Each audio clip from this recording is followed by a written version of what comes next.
Good morning and welcome to our coverage of the Israel-Hamas war. I am Bukola Koka. And coming up on the program, Yemeni group seizes Israeli ship on the sea as Hamas welcomes the move. Israel says 55-meter fortified Hamas tunnel found under Gaza's Shifa hospital. Plus, Israeli ambassador to the U.S., Michael Herzog, says Israel is hopeful that a significant number of hostages could be released by Hamas.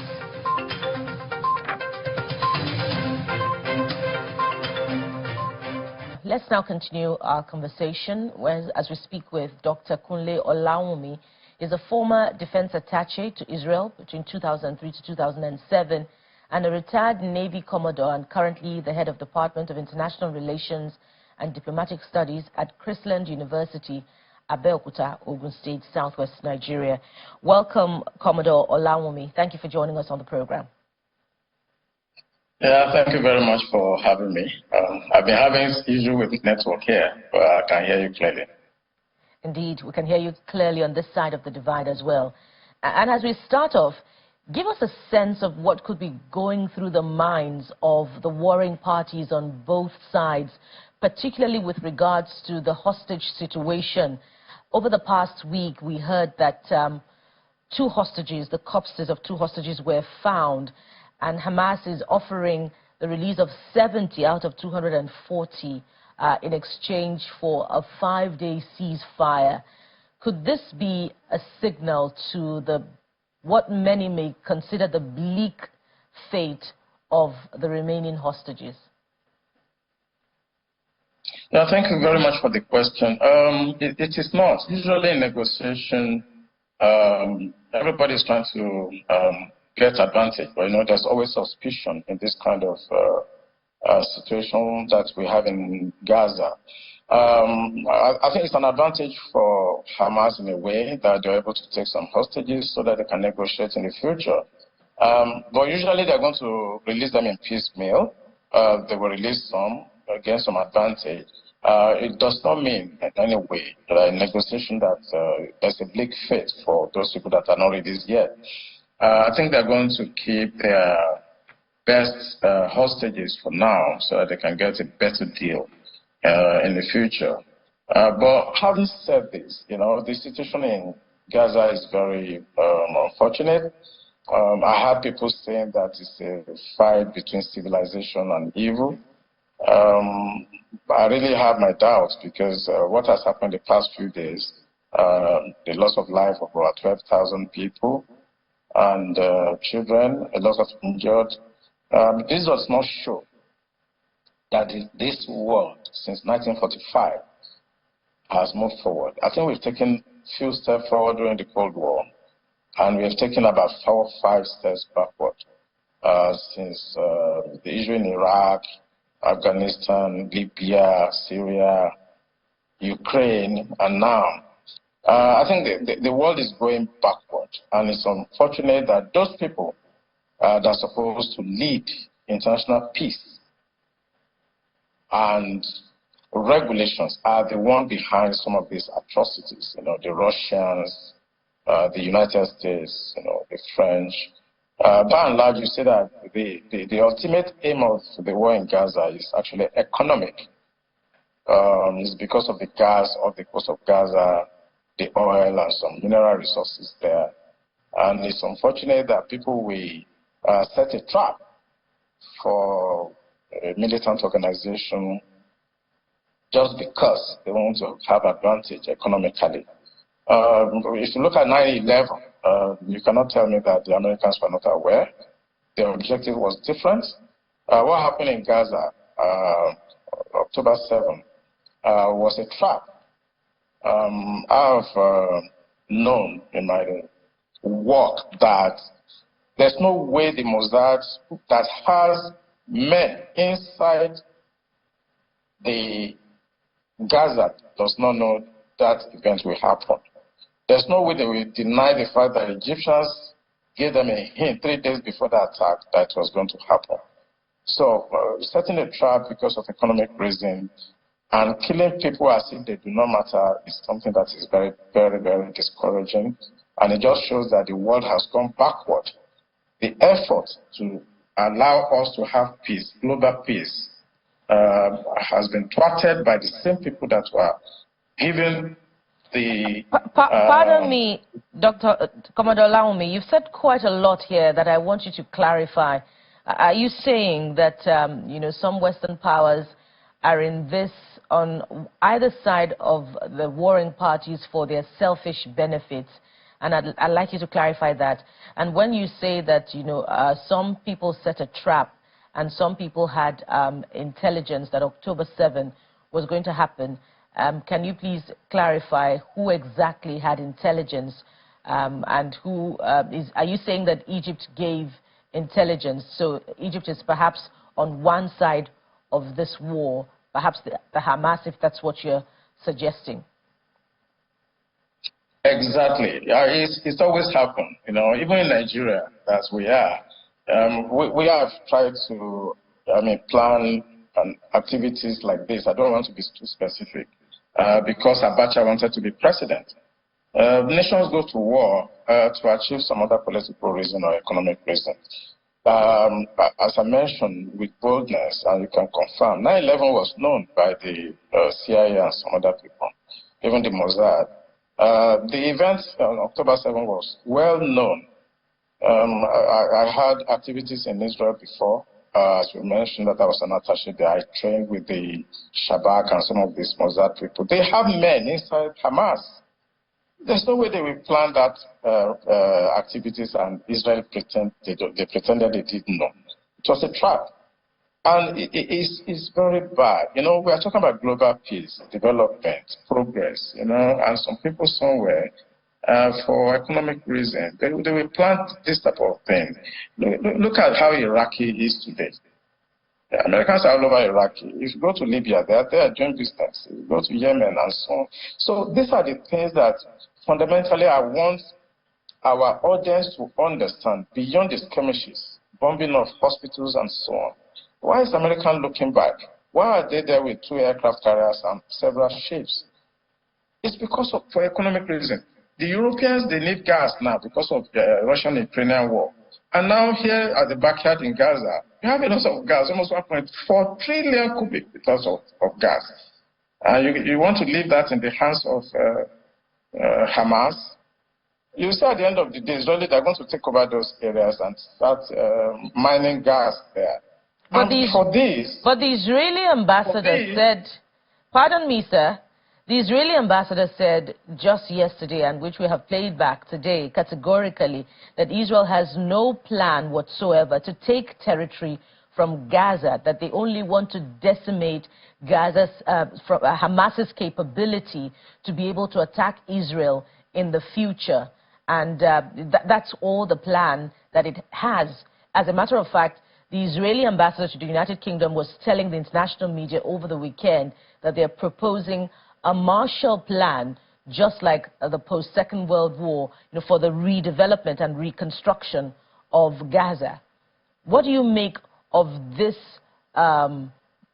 genuine commitment to the future of Gaza by Israel? Yeah, let me tell you, as somebody who has been a practitioner for so many years, the first thing that you lose during war is the truth. Whatever you hear them say is not true. It is in the news, it's everywhere. Go on the internet. The British are already in Gaza. They've negotiated with the Israelis. They're going to take gas from that place so that Europeans can have an alternative, source of gas to what the Russians are doing. The Americans are there also. They negotiated. All these things are already done before the war. And you can confirm. Whenever I say something, I say, you cannot say something on the air that you cannot substantiate. It is because of the resources there and some other things, It's about land, it's about oil, it's about gas, it's about water. So when nations do this, when you look at the sources of international law, it's this kind of behavior that form the sources of international law in the long run. Because when Ukraine, Russia did their own, nobody said anything. Now the Israelis are copying. The Americans did their own, nobody's talking. Now it's going to become like, state practice where if you have power, Nigeria can just attack Togo now and take over some areas there and justify it on the media. They have the media. Most of these things I'm saying, you will see that most of the medias will not carry them. But in another 4 or 5 years, it will become clear to all my audience that the main reason why this war is going on is for 3 reasons: land, gas, oil, and water. And for this, you will kill 12,000 people and keep on telling lies and bringing up narratives, propaganda, deception, and everything. And all of us will come on air and start justifying, oh, why should they bomb hospitals? I mean, the Geneva Conventions, the laws are there. International Criminal Court is there. But it's not going to function in this case. If Nigeria attacked Togo today and do half of what the atrocity committed by Israelis, by now we'll be International Criminal Court. We have to do a global reset. The people and the P5, that's the United States, Russia, France, Britain, the P5 have become highly irresponsible. And they have jeopardized the peace of the globe. And this was the main reason why they were set up in 1945. And now they've turned around 360 degrees and turned this world into a primitive level that I've not seen before. I don't think it was this bad in 1945, First World War, where, there was no impunity. You have bipolarism and so on. Now you have a unipolar world, and there's a lot of skirmishes for resources all over the world. And people, children, women, do not matter. And if I may come in there, where is Israel amid this grand conspiracy that you talk about? Actually, if you go into the history, you will see that the Jews fundamentally owns the world. If they've captured the United States to the extent that we have today. I was an attaché in France. The Jewish community are there. If you go to Belgium, they're there. If you go to Switzerland, they're there. The diamond trade, everything, the Jewish lobbyist group, they actually really run the world. That's why now in international relations we talk about P5+1. The +1 is Israel. Nobody could have obtained nuclear weapon the way Israel did and get away with it. Look at what Iranians are going through. Look at what the pressure on North Korea. But Israel had nuclear weapon as if, they just went to buy chocolate in the market. So, the Israeli lobbyist group, the Jewish community all over Europe are very fundamental to some of the things you're seeing. The Sikorsky, the Lockheed Martins, all the major weapon producing in companies in the United States have a lot of Jewish imports. And you can also investigate this. And if you are a baker, I would like to quote a philosopher, an economic philosopher, Adam Smith. He said, it is not for the benevolence of the baker that we have bread on our breakfast table. It's not because the baker is very benevolent. That's why every day you go and buy bread in the market. The second aspect is, if I'm a baker and I'm making 4 bags of bread every day and nobody is buying it, you can liken that one to weapon production in the United States, in Russia, in Europe. If you are producing weapons and you employ thousands of people and nobody is using it, nobody is buying your weapon, there's no war to fight. You have to create one. This is a war economy. The more they fight, the more they generate employment in Europe, the more they generate employment in the United States, the more their economic boom. So war will continue to be seen the way it is, but the carnage is very disheartening. Secondly, I want to make it clear on this channel that what is going on in Gaza is not war. we say Israeli-Gaza war. That's not a war. I plan war. I went to United States Naval War College. I know what war is. This is genocide going on. This is war crime going on. They don't have a standing army in Gaza. They don't have armor tanks. They don't have fighter jets. They don't have warships. And you say you are fighting a war with Hamas that just have AK-47. And look at the amount of tons, the tonnage of bombs that has been dropped in the past few days. This is not war. This is genocide. And when history, because I lecture students here, when history will be written, people will recall to some of these statements. Well, what Israelis, we could expand that a little further to also talk about, other weapons that, have been discovered in Hamas tunnels, which, seem to be a bit more sophisticated than AK-47 rifles. But, we'll have to, continue with this conversation, perhaps in subsequent editions of the program. That's all we have time for, Commodore Kunle Olawunmi. Thank you so much for your time and contributions on the program. Thank you so much.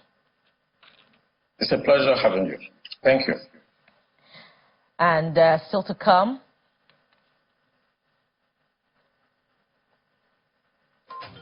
Playground gives Gaza children some relief from the horrors of war. That's coming up after this break. Join us again.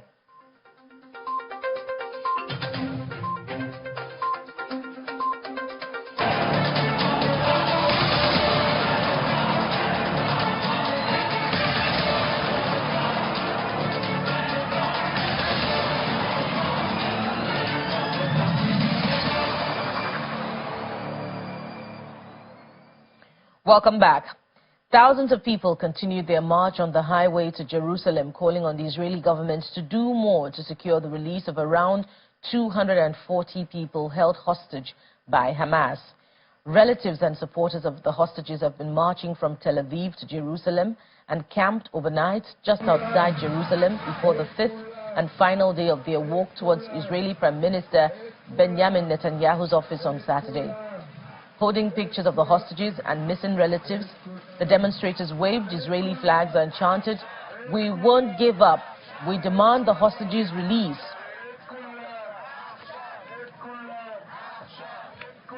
We are marching today. It's the fifth day, the last day of this march. We will enter today to Jerusalem, all the way to the Prime Minister's office.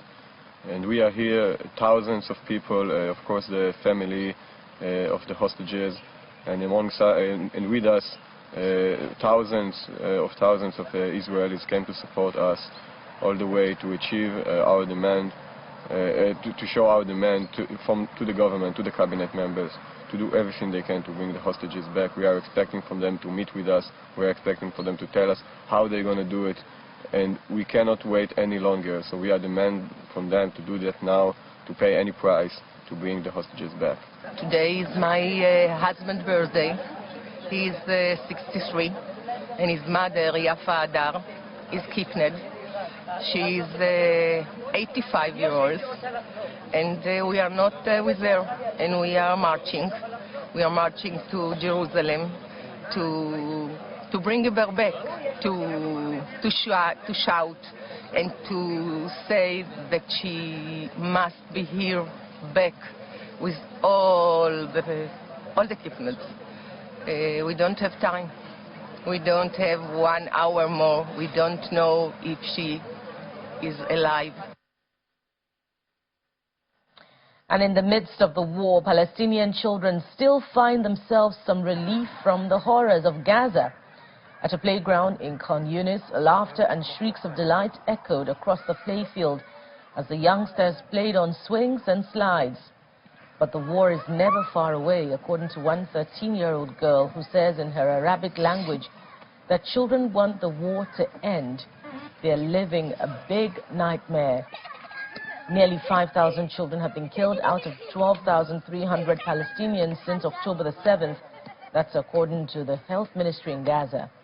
Palestinians say basic supplies like diapers, baby formula and food have run out in the besieged strip.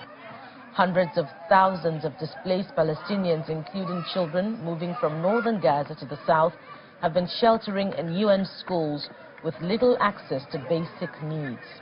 Palestinian mother Ramadan Ayad says her children have been suffering from high fever, traumatized by non-stop air strikes. UNICEF, the United Nations Children's Agency, says the war in Gaza has catastrophic impacts on children.